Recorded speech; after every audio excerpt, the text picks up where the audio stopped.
नमस्कार, आप देख रहे हैं टीडी न्यूज। मैं हूं आसर गुलाटी। आगे बढ़ने से पहले एक नजर सुर्खियों की तरफ। कल से शुरू हो रहे संसद के मानसून सत्र से पहले सरकार द्वारा बुलाई गई सर्वदलीय बैठक आज सदन की कार्यवाही को सुचारू ढंग से चलाने पर चर्चा।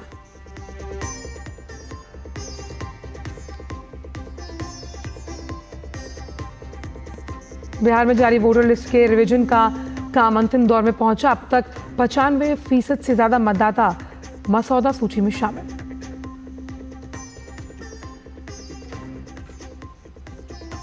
मूसलाधार बारिश से अजमेर के कई इलाकों में जलभराव। उत्तर प्रदेश और बिहार में भी गंगा नदी का जलस्तर बढ़ने से लोगों की बढ़ी परेशानी।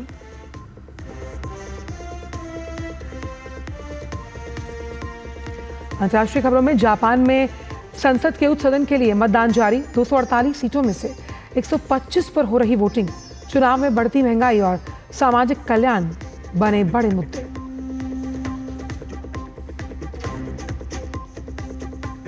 और fit India Sundays on cycle अभियान को लेकर देश भर में उत्साह।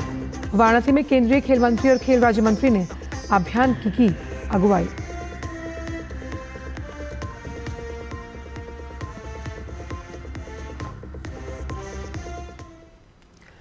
और अब जानते हैं सभी खबरों को विस्तार के साथ। कल से शुरू हो रहे संसद के मानसून सत्र से पहले सरकार आज सर्वदलीय बैठक कर रही है।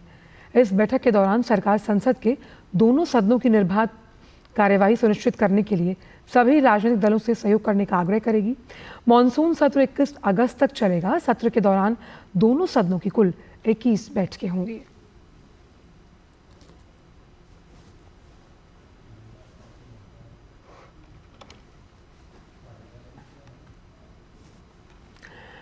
वहीं बिहार में मतदाता सूची के चल रहे विशेष गहन पुनरीक्षण के दौरान 95% से ज्यादा मतदाता मसौदा सूची में शामिल हो गए। इस प्रक्रिया में अब 6 दिन और बाकी हैं। इसके लिए चुनाव आयोग द्वारा छूटे प्रत्येक मतदाता तक पहुंचने के लिए मिशन मोड में प्रयास जारी है। राजनीतिक दलों द्वारा नियुक्त BLO, BLA ऐसे मतदाताओं का पता लगाने का प्रयास कर रहे हैं। चुनाव आयोग हर पात्र मतदाता को मतदाता सूची में शामिल करने में जुटा है। इसके लिए 1 लाख BLO, 4 लाख स्वयंसेवक, राजनीतिक दलों द्वारा नियुक्त 1.5 लाख BLA मिशन मोड में काम कर रहे हैं। इस अभियान के तहत BLO घर घर जाकर मतदाता से संपर्क स्थापित कर चुके हैं।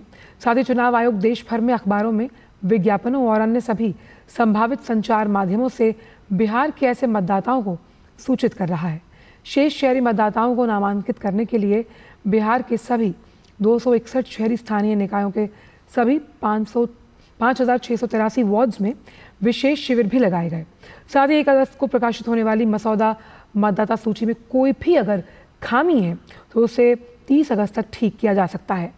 राजनीतिक दल या राजनीतिक दलों द्वारा नियुक्ति किसी भी BLA द्वारा दावे और आपत्तियां दर्ज की जा सकती हैं। प्रधानमंत्री नरेंद्र मोदी ने युवा आध्यात्मिक सम्मेलन को नशा मुक्त भारत अभियान की दिशा में एक बड़ा कदम बताया। प्रधानमंत्री ने सम्मेलन पर आधारित केंद्रीय मंत्री डॉक्टर मनसुख मांडविया के एक लेख को साझा करते हुए इस मुहिम में युवाओं की भागीदारी को जमकर सराहा। ये सम्मेलन माय भारत पहल के तहत काशी के पावन घाटों पर आयोजित किया गया। इसका विषय था विकसित भारत के लिए नशा मुक्त युवा। ये आयोजन मोदी सरकार की नशा मुक्त भारत अभियान के अंतर्गत हुआ, जिसका उद्देश्य युवाओं की अगुवाई में देश को नशे की लत से मुक्त बनाना है। इस सम्मेलन में देश भर से आए युवा नेता, आध्यात्मिक गुरु, सामाजिक प्रभावशाली व्यक्तित्व से शामिल हुए। उन्होंने मानसिक स्वास्थ्य, आध्यात्मिक जागरूकता और सामुदायिक सहयोग के जरिए नशा मुक्ति के व्यापक उपायों पर चर्चा की। सम्मेलन के दौरान कई जागरूकता सत्र, संकल्प कार्यक्रम और युवा केंद्रित अभियान शुरू किए गए ताकि पूरे देश में एकजुटता और सामूहिक भागीदारी के लिए नशा मुक्त भारत का संदेश फैलाया जा सके। केंद्रीय मंत्री जितेंद्र सिंह ने कहा कि प्रधानमंत्री नरेंद्र मोदी की अगुवाई में पिछले 11 वर्षों में महिलाओं में सशक्तिकरण में व्यापक परिवर्तन हुआ। इन वर्षों में अब तक सैनिक विद्यालय, राष्ट्रीय रक्षा अकादमी में प्रवेश जैसे अज्ञात क्षेत्रों में भी महिलाओं की भागीदारी हुई है। महिला भागीदारी के जरिए बिहार का विकास विषय पर पटना में आयोजित एक सम्मेलन को संबोधित करते हुए केंद्रीय मंत्री ने कहा कि प्रधानमंत्री ने महिलाओं की भागीदारी से आगे बढ़कर महिलाओं के अगुवाई वाले विकास का संकल्प लिया है। और अब बात उत्तर प्रदेश की, जहां के मेरठ में कांवड़ियों की सुविधा के लिए प्रशासन ने व्यापक इंतजाम किए। सुरक्षा के मद्देनजर जगह जगह पर पुलिस बल तैनात है। यात्रा मार्गों पर निगरानी की जा रही है। कांवड़ियों के लिए भंडारा और पंडाल की व्यवस्था है। दिल्ली के धौला कुआं में भी कांवड़ियों के लिए सुरक्षा को लेकर कड़े इंतजाम हैं और श्रद्धालुओं की सुरक्षा सुनिश्चित करने के लिए कई स्तरों पर पुलिस बल तैनात किए गए हैं।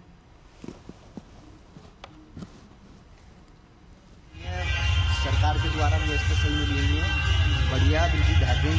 हर जगह पे 1-1 किलोमीटर पे पंडाल लगे हुए हैं, सबके बेहतरीन सुविधा कर रखी है सारे लोगों ने।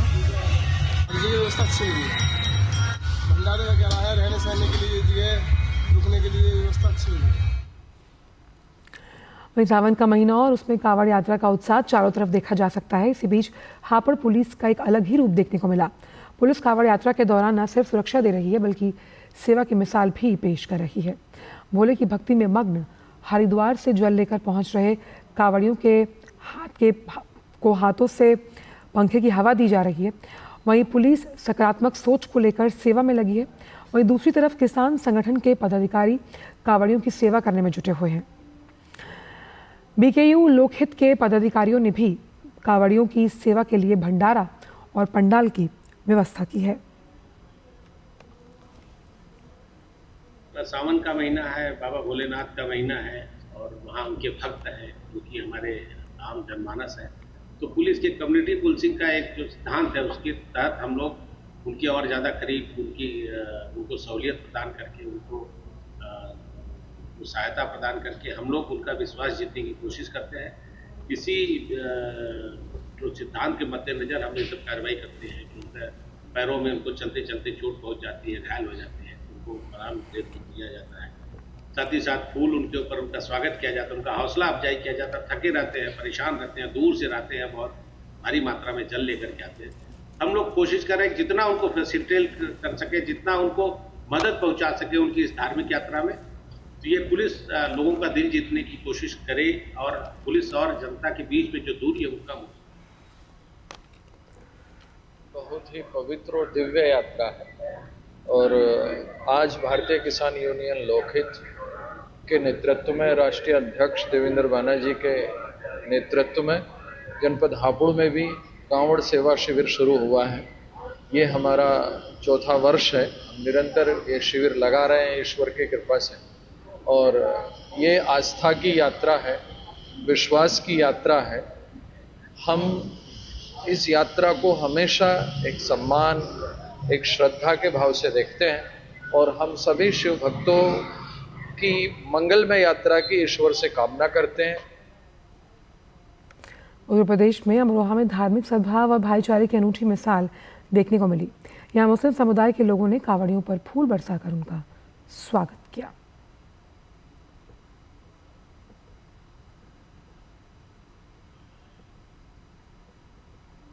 बिहार की राजधानी पटना में गंगा नदी खतरे के निशान को पार कर गई। लगातार बारिश के कारण नदियां उफान पर हैं। निचले इलाकों में पानी घुस गया और बाढ़ जैसे हालात हो गए। गांधी घाट और कृष्ण घाट का पानी लगातार बढ़ता जा रहा है। वहीं जल संसाधन विभाग की ओर से हाई अलर्ट जारी कर दिया गया। खबर राजस्थान से, जहां के अजमेर में भारी बारिश की वजह से आना सागर चौपाटी क्षेत्र में भीषण जल भराव देखने को मिला, जिसकी वजह से शहर में बाढ़ जैसे हालात पैदा हुए। जगह जगह हुए जल भराव की वजह से कई वाहन पानी में बंद हो गए। आना सागर झील ओवरफ्लो होने की वजह से उसका पानी मुख्य सड़कों तक पहुंच गया। जल भराव की स्थिति इतनी गंभीर हो गई कि लोग अपने घरों में कैद हो गए।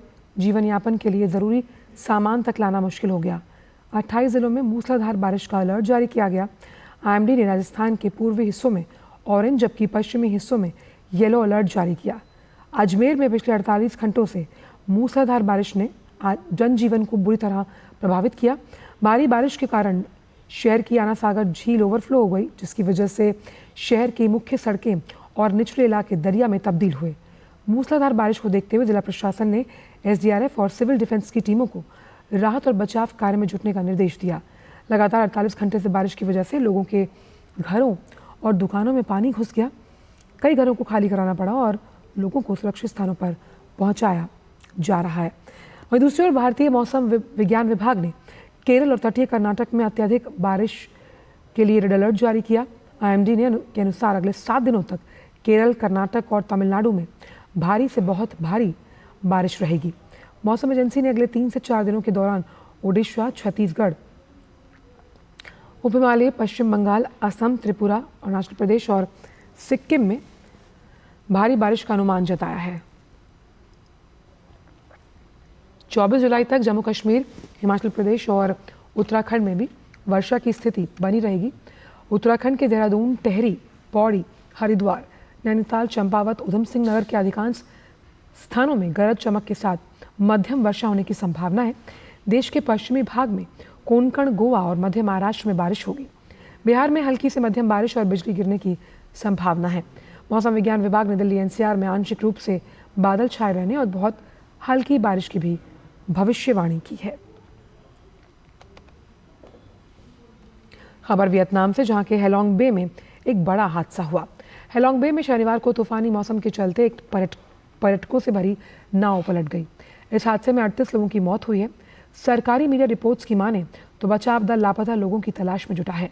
इस नाव में 48 यात्री और चालक दल के 5 सदस्य सवार थे। नाव पर सवार ज्यादातर लोग राजधानी हनोई से आए थे। बचाव कार्य में जुटे सीमा रक्षकों ने 11 लोगों को बचाया है। वहीं लापता 8 लोगों के लिए तलाशी अभियान रात भर जारी रहा। जानकारी के मुताबिक इस तूफान की शुरुआत स्थानीय समय के अनुसार दोपहर में हुई। मौसम के बिगड़ने से भारी बारिश और गरज चमक के साथ ओले भी गिरे। वियतनाम के प्रधानमंत्री फाम मिन चिन ने मृतकों के परिवारों के प्रति अपनी संवेदना जताई। साथ ही साथ रक्षा जन सुरक्षा मंत्रालय से तत्काल खोज और बचाव कार्य करने का आह्वान किया। इसके साथ ही उन्होंने घटना के कारणों को समझने के लिए जांच के आदेश भी दिए हैं। खबर जापान से, जहां आज उच्च सदन के लिए चुनाव हो रहे हैं। ऊपरी सदन की कुल 248 सीटों में से 125 पर यह मतदान जारी है। विशेषज्ञों का मानना है कि ये चुनाव जापान की राजनीतिक दिशा तय करेगा, क्योंकि इस बार चुनाव में बढ़ती महंगाई और सामाजिक कल्याण बड़े मुद्दे हैं। जापान के प्रधानमंत्री शिंजो इशिबा की लोकप्रियता भी गिरती जा रही है, जिससे उनके राजनीतिक भविष्य पर सवाल खड़े होते हैं। चुनाव में प्रधानमंत्री इशिबा की पार्टी LDP और उसकी सहयोगी कोमितो को बहुमत के लिए कम से कम 50 सीटें जीतनी होंगी। विशेषज्ञों का मानना है कि यदि सत्तारूढ़ दल को बहुमत नहीं मिलता तो LDP के भीतर ही इशिबा को हटाने की मांग तेज हो सकती है। खबर लॉस एंजलिस से, जहां एक नाइट क्लब के बाहर खड़ी भीड़ को एक तेज रफ्तार अनियंत्रित कार ने टक्कर मारी। इस हादसे में 31 लोग घायल हुए, वहीं 7 लोगों की हालत गंभीर है। Los Angeles city fire department के प्रवक्ता के अनुसार सांता मोनिका बुलेवार्ड में एक कार चालक ने नाइट क्लब के बाहर खड़ी भीड़ को रौंद दिया। पुलिस और अन्य एजेंसियां इस मामले की जांच कर रही है, ताकि ये पता लग पाए कि यह हादसा एक्सीडेंट था या जानबूझकर किया गया अपराध। बात अब सीरिया की, जहां सांप्रदायिक हिंसा लगातार जारी है। स्वेदा प्रांत में अल्पसंख्यक ड्रूज समुदाय और स्थानीय बेडोइन जनजातियों के बीच झड़प में अब तक सैकड़ों लोग मारे गए। बड़ी संख्या में लोग घायल हुए। दोनों पक्षों ने एक दूसरे पर अत्याचार करने और नागरिकों को निशाना बनाने का आरोप लगाया। वहीं अमेरिका ने दोनों पक्षों को चेतावनी देते हुए कहा कि निर्दोषों का कत्लेआम बंद होना चाहिए। इससे पहले सीरिया के राष्ट्रपति ने कहा कि सरकार सभी पक्षों से बातचीत कर रही है ताकि शांति बहाल हो सके। इजरायल और हमास के बीच संघर्ष लगातार जारी है। आज सुबह गाजा में 3 विस्फोट जो थे उसको लेकर आवाज सुनाई दी। पहले 2 विस्फोट लगभग 2 मिनट के अंतराल पर हुए और तीसरा विस्फोट लगभग 15 मिनट के बाद। वहीं इससे पहले इजरायल और हमास के बीच संघर्ष विराम को लेकर कई प्रयास किए जा रहे हैं। अमेरिकी राष्ट्रपति डोनाल्ड ट्रंप ने भी संघर्ष विराम के सकारात्मक संकेत दिए। उन्होंने कहा कि इस मुद्दे पर बातचीत जारी है और उम्मीद है कि जल्द ही कोई ठोस समाधान निकल पाए। यूक्रेन राष्ट्रपति ज़ेलेंस्की ने रूस के साथ नई शांति वार्ता का प्रस्ताव रखा। यूक्रेन और रूस के बीच अगले सप्ताह बातचीत हो सकती है। राष्ट्रपति ज़ेलेंस्की ने इस बात की पुष्टि की कि यूक्रेनी रक्षा परिषद के सचिव रुस्तम उमरोव ने अगले सप्ताह रूसी वार्ताकारों के साथ बैठक की पेशकश की। ज़ेलेंस्की ने रूस के राष्ट्रपति पुतिन से आमने सामने मिलने की अपनी इच्छा को दोहराया। उन्होंने कहा कि शांति सुनिश्चित करने के लिए अब लीडरशिप लेवल पर एक बैठक ज़रूरी है।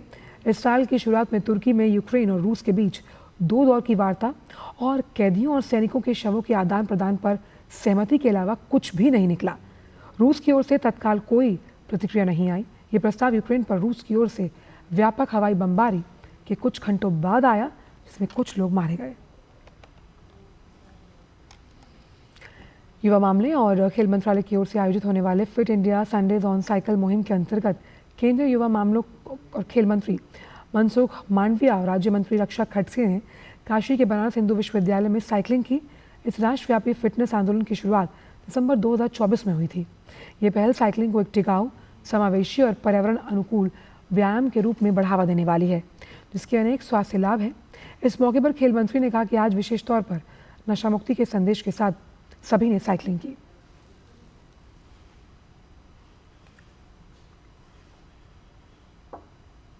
सारे देश की सभी एजुकेशनल इंस्टीट्यूट ने 6000 से अधिक स्थानों पर संडे ऑन साइकिल करके नशा मुक्ति का संदेश दिया है।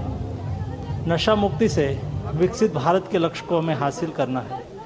मोदी जी ने फिट इंडिया मूवमेंट चलाई है।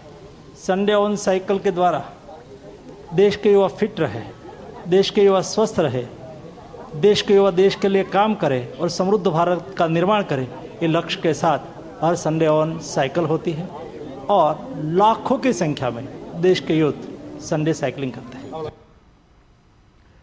वहीं इस मुहिम में शामिल हुए खेल राज्य मंत्री रक्षा खडसे ने कहा कि फिट इंडिया अभियान के अंतर्गत संडे ऑन साइकिलिंग को लेकर हर जगह काफ़ी अच्छी रिस्पांस देखने को मिला।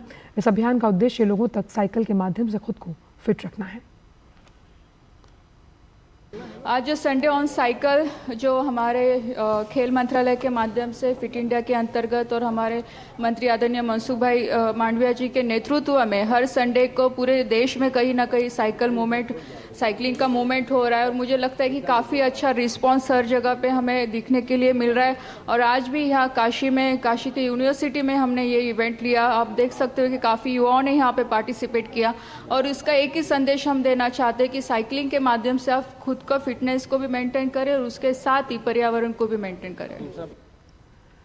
दिल्ली के जवाहरलाल नेहरू स्टेडियम में fit India Sundays on cycle का आयोजन हुआ। इस बार संडेज ऑन साइकिल की थीम नशा मुक्त युवा फॉर विकसित भारत था। इस मौके पर दिल्ली एनसीआर के स्कूलों के हजारों बच्चों ने साइकिलिंग कर फिट इंडिया के संदेश को आगे बढ़ाया। देखिए रिपोर्ट। फिटनेस की डोज आधा घंटा रोज और फिट इंडिया मुहिम को नए स्तर पर ले जा रही संडेज ऑन साइकिल में इस बार स्कूली बच्चे साइकिलिंग करते नजर आए। संडेज ऑन साइकिल में इस बार की थीम थी नशा मुक्त युवा फॉर विकसित भारत। दिल्ली के जवाहरलाल नेहरू स्टेडियम में शुरू हुई संडेज ऑन साइकिल में हजारों बच्चों सहित शिक्षकों, फिटनेस गुरु और खेल जगत के जाने माने साइकिलिस्ट ने हिस्सा लिया। इस मौके पर स्पोर्ट्स अथॉरिटी ऑफ इंडिया के डीजी मयंक श्रीवास्तव ने कहा कि संडेज ऑन साइकिल को पूरे देश में अपार सफलता मिल रही है। आज इस मुहिम से लाखों लोग जुड़ रहे हैं। पहले जो था लोगों में थोड़ी एप्रीहेंशंस थी, थोड़ी शंकाएं थी, लेकिन अब जो लोग आते हैं बहुत दूर दूर से लोग आते हैं। यहाँ पे बहुत सारी फन एक्टिविटी हैं, बहुत सारी फिटनेस एक्टिविटी हैं। आइडिया ये है कि लोगों को ये पता चले कि फिटनेस की डोज आधा घंटा रोज, उस वाक्य का मतलब क्या है। मतलब ये है कि आप कोई भी एक्टिविटी, फिटनेस वाली एक्टिविटी आधे घंटे कीजिए और अपने आप को फिट रखिए, लोगों को मोटिवेट कीजिए कि वो अपने आप को फिट रखें। और जो लाइफस्टाइल बॉर्न डिजीजेज हैं, ब्लड प्रेशर, शुगर, ओबेसिटी, इन सब में हम काम कर रहे हैं, उन सबको खत्म करें। पिछले साल दिसंबर में शुरू हुई इस मुहिम को आम लोगों के साथ साथ खिलाड़ियों का भी साथ मिल रहा है। वे मानते हैं कि ये पहल युवाओं को फिट रखने में अहम भूमिका निभाएगी। जब आप साइकिलिंग करते हो तो कुछ ज़्यादा ही फिट रहते हो, तो साइकिलिंग करना चाहिए और फिट रहना चाहिए। और मोदी जी ने जो थीम शुरू की है फिट इंडिया की, तो उससे साइकिलिंग को ज़्यादा प्रमोट कर रहे हैं लोग और प्रमोट हो रही है साइकिलिंग को, लोग जानने लगे तो बहुत अच्छी बात है। लोग साइकिलिंग को जानने लगे, प्रमोट करने लगे। इतने लोगों को साइकिल चलाते हुए देख के बहुत अच्छा लगा। पहले इतने देखे नहीं थे, आज देख के बहुत अच्छा लगा। नशा मुक्ति ये तो पहली बात करनी ही नहीं चाहिए और हम और हमारे आने वाले या जो है इनके वजह से ही जो देश में है अच्छी मुहिम एक साबित हो सकती है। तो मेरा कहना है कि फालतू नशा उसमें नहीं जाके अपना गेम या फिर और भी कोई बहुत सारे प्लेटफॉर्म है जो इंडिया में अभी हुए हैं, तो आप उसमें पार्टिसिपेट कर सकते हो। मोटिवेट है सब लोग यहाँ पे, काफी अच्छा म्यूजिक है यहाँ पे और उन लोग काफी मोटिवेट लग रहे हैं मुझे सारे बच्चे। तो मुझे लग रहा है काफी अच्छा फ्यूचर होगा स्पोर्ट्स का, क्योंकि ये एक काफ़ी नेक्स्ट मुकाम तक पहुंच चुका है ये फिट इंडिया। भारत को 2047 तक विकसित राष्ट्र बनाने की दिशा में युवा वर्ग की भूमिका अहम होगी। ऐसे में सरकार हर मोर्चे पर युवाओं को जोड़ने और उनकी भागीदारी तय करने का प्रयास कर रही है। यही वजह है कि संडेज ऑन साइकिल के मौके पर युवाओं के बीच नशा मुक्ति के संदेश को आगे बढ़ाया गया। सुशील कुमार की रिपोर्ट, DD न्यूज। और बड़ी खबर संसद के मानसून सत्र से जुड़ी हुई, जहां पहले सरकार द्वारा बुलाई गई जो सर्वदलीय बैठक है वो शुरू हो चुकी है। तो संसद के मानसून सत्र को लेकर तैयारियां तेज हैं और इस पर बात करने के लिए हमारे साथ हमारे संवाददाता शैलेंद्र मिश्रा जुड़ गए। शैलेंद्र, क्या है एजेंडा इस सर्वदलीय बैठक का? देखिए आंचल, जब सर्वदलीय बैठक होती है इसका एजेंडा बहुत स्पष्ट होता है कि एक सहमति बनाई जाए। लोकसभा और राज्यसभा की सत्र की शुरुआत होने जा रही है, संसद के सत्र की शुरुआत होने जा रही है, तो उसमें एक सहमति बनाने की ये कोशिश है। सत्ता और विपक्ष के जो तमाम नेता हैं वो इस बैठक में मौजूद हैं। आप सत्ता की तरफ से देखें तो संसदीय कार्य मंत्री हैं किरेन रिजिजू, जेपी नड्डा है, बीजेपी के राष्ट्रीय अध्यक्ष भी हैं, और राज्यसभा में सदन के नेता भी हैं। इसके साथ ही साथ तमाम अन्य जो एनडीए के सहयोगी नेता हैं, अनुप्रिया पटेल हो या फिर अन्य नेता मौजूद हैं। विपक्ष की तरफ से आप देखें तो गौरव गोगोई हैं, जयराम रमेश हैं, अगर आप समाजवादी पार्टी की तरफ से देखें तो राम गोपाल यादव हैं। इस तरह से तमाम वरिष्ठ हैं इस बैठक में, और एक सहमति बनाने की कोशिश होगी। सरकार अपने विधायी एजेंडे को सामने रखेगी और मानसून सत्र में किन विषयों पर चर्चा हो सकती है इसको लेकर एक सहमति बनानी होगी। इस बैठक में हमने देखा था कि कल इंडी गठबंधन की जो बैठक हुई थी विपक्षी दलों की, उसमें कुछ एजेंडे को सामने रखा गया था कि वो किन किन विषयों पर चर्चा चाहते हैं। आज इस बैठक में एक सहमति बनाने की कोशिश होगी कि जिससे कि मानसून सत्र पहले ही दिन से सुचारू रूप से चले। ये एक परंपरा रही है। बैठक में आप देख रहे हैं कि संसदीय कार्य मंत्री के साथ साथ संसदीय कार्य राज्य मंत्री एल मुरुगन और अर्जुन राम मेघवाल भी मौजूद है। तो बहुत महत्वपूर्ण ये बैठक होती है संसद सत्र की शुरुआत से पहले। चलिए, बहुत बहुत शुक्रिया शैलेंद्र इन तमाम जानकारी को हमसे साझा करने के लिए। बढ़ते आगे बात जम्मू कश्मीर की, जहां श्रीनगर में डल झील के पास जम्मू कश्मीर सशस्त्र पुलिस ने पैडल थ्रू पैराडाइज साइक्लोथॉन का आयोजन किया। लोगों ने साइक्लोथॉन में बढ़ चढ़कर हिस्सा लिया। जम्मू कश्मीर सशस्त्र पुलिस के एडीजी आनंद जैन ने कहा कि जम्मू और कश्मीर के युवा फिटनेस के प्रति उत्सुक हैं।